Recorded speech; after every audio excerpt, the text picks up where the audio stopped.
ভাগীরথী নদীতে স্নান করতে নেমে ঘটল মর্মান্তিক ঘটনা। নদীতে তলিয়ে গেল দুই বন্ধু। অনেক খোঁজাখুঁজির পর নদী থেকে এক এক করে উদ্ধার হলো দুই বন্ধুর নিথর দেহ। সোমবার দুপুর নাগাদ এই ঘটনাকে ঘিরে শোকের ছায়া নেমে এলো মালদার ইংরেজবাজার থানার মহদেপুর বাজার এলাকায়। জানা গেছে যে দুই বন্ধু এদিন নদীতে তলিয়ে যায়। তাদের মধ্যে একজনের নাম দেবাশিস মণ্ডল এবং অপরজনের নাম নবকুমার মণ্ডল। দুজনেরই বয়স ১৯ বছর। তাদের বাড়ি মালদার মানিকচক থানার রামনগর এলাকায়। তারা দুই বন্ধু মিলে এদিন দুপুরের দিকে মহদেপুর বাজার সংলগ্ন ভাগীরথী নদীতে স্নান করতে নামে, কিন্তু হঠাৎ করেই দুই বন্ধু নদীতে তলিয়ে যায়। সঙ্গে সঙ্গে স্থানীয়রা নদীতে নেমে খোঁজাখুঁজি শুরু করেন। পাশাপাশি খবর দেন পুলিশ ও বিপর্যয় মোকাবেলা বাহিনীতে।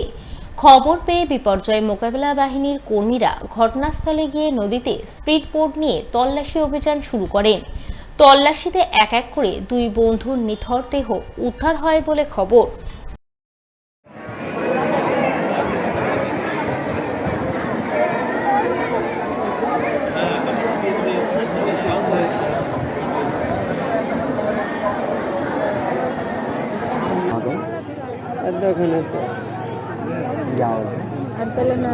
सादा पंजाबी पूरा है कि नहीं लुंगी पूरा है। हाँ